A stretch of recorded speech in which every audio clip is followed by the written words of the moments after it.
My name is Mark Villiasana. I am 23 years old and I go by he, him. So my life for the last 2 years have been extremely stressful. I guess also enjoyable at the same time, having to experience a really historical thing in the world, which the pandemic. When you're surrounded with the people that you love and the people that care for you, it's been kind of very therapeutic knowing that you have people to talk to about it. And a really great stress reliever for me has been showing up to work and being open to my coworkers and being open to my parents and my family specifically, sorry. And that has never been a thing before the pandemic. So the first wave of quarantine, found out that I got laid off, so that sucks. But I managed to do the hobbies that I really love during the pandemic. So a lot of it was binging TV shows, most importantly focusing on my art. On like when I'm not working, I usually love sketching and drawing and all that stuff. And I thoroughly enjoyed it. I was showing it off on Instagram and asking for people's feedback. And to my surprise, a lot of people had positive reactions to it. So that kind of boosted my morale, that's for sure, and boosted my mood up because that was really depressing. I guess like another thing too is like I love watching movies and TV shows, and I like to kind of make it into an essay. So my sister and I would just kind of jot down notes on things that we want to watch. So whether that be like a mini series on HBO or like a full like 2-3 hour movie on Netflix. Yeah.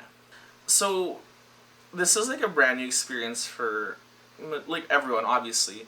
But being born and raised Filipino, it was really hard to verbally talk about mental health. Kind of bringing it up to my mom, who's, mind you, a single mom, and there's this like, I guess like feeling as an immigrant kid that you don't want to express a lot of your feelings to your mom because you might get a negative reaction, and that's what a lot of Filipinos think and a lot of immigrant kids think.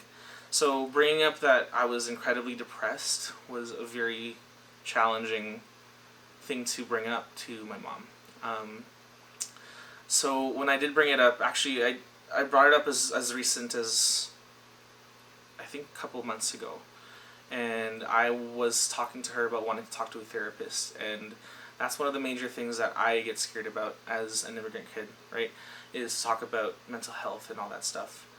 So that deeply affected me. I guess to me, ultimately, what was unexpected was this creeping, like this like feeling of depression, which did not know what that feels like. I've always seen it on shows and on other people, but I'm still quite young. I was 22 at the time when the pandemic happened, and I did not know that, having to kind of diagnose yourself with what depression feels and looks like was very sad and very mind-opening. Even my sister, who I'm very close with, noticed that with my body language, how I was doing, how I was speaking, how I was functioning on a daily basis, was very odd and not my usual self. The government offered lots of help, like with CRB and whatnot, but the process and how to do that was very time consuming, wasn't seamless at all. I was having to wait on the phone a minimum of 2-3 hours just to confirm some things, which could get really frustrating. And to be honest, when you're talking about CRB in a larger scale for different types of families, whether that be low class, middle class, or high class, or upper class, sorry, it's kind of unfair, because when you think of lower class families who really suffered through the pandemic, having to be laid off work, how are they being compensated is what I was thinking the whole time. Luckily for me and my family, we're kind of like in the lower middle class area, so none of us got laid off except for myself and my brother.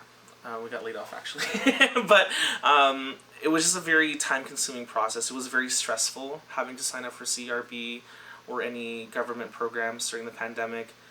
But if it was kind of made into a larger scale, and if it could be much better, kind of catering towards the lower class and middle class family more so rather than having to give equal amounts to everyone during the pandemic, if that makes sense. Resources from talking to my family about how I was feeling during the pandemic was a major resource for me. Having to open up about depression, having to open about how I was feeling the whole time when I got laid off, and how coronavirus just pretty much totally ruined my social life. But other resources, I guess I didn't know too much about, because as a Filipino, and I don't want to generalize a lot of things, but as brown people and black people, indigenous people, we're taught to be resilient, which shouldn't be a thing.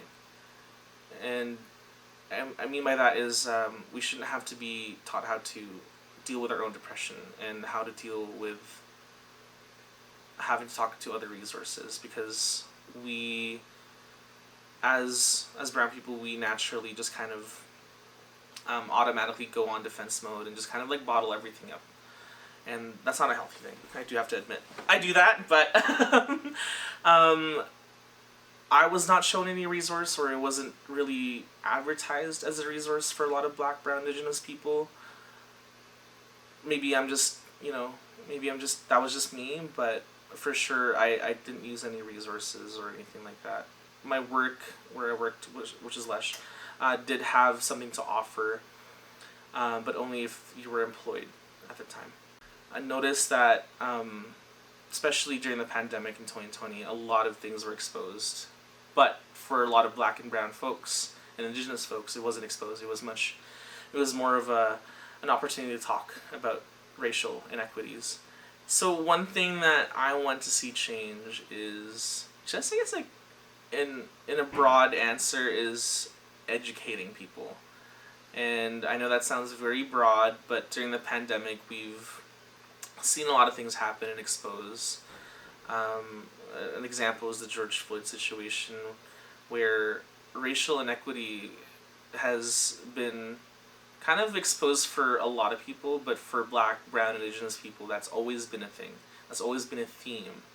So I think talking to institutions and how we can educate ourselves during something like a pandemic, right? Where there's not a lot of resources for black and brown indigenous folks, right? And in larger scale too, what I've seen happen during the pandemic on social media is I've seen a lot more people talk about racial injustice. I've seen a lot more people talk about murdered indigenous women in Canada. And I've never seen that in a larger scale. So that's something that I wish people knew more about before the pandemic. So when they're exposed to something like this, mostly white people, they know how to handle it, and they know how to handle the situations.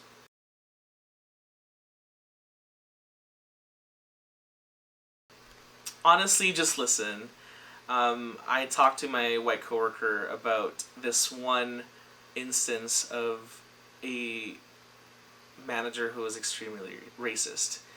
Although she wasn't overtly showing she was racist, as black, brown, and indigenous people, you know that there's this undermining feeling of racism when you meet a person, specifically like a white person. And if they had listened the whole time when I was at work, that could have been handled much, much easier. And that goes to show for just in general, whether that be a real life situation. If a brown, black, indigenous person tells you that this person is racist, just listen to them and that they're racist. Don't even question it. Just straight up, just listen, understand why they're feeling that way. You don't even have to ask why they're racist, right? Or why they're feeling some type of way, because as brown and black indigenous people, we're equipped to know these microaggressions and these little things that throw us off, and we just know.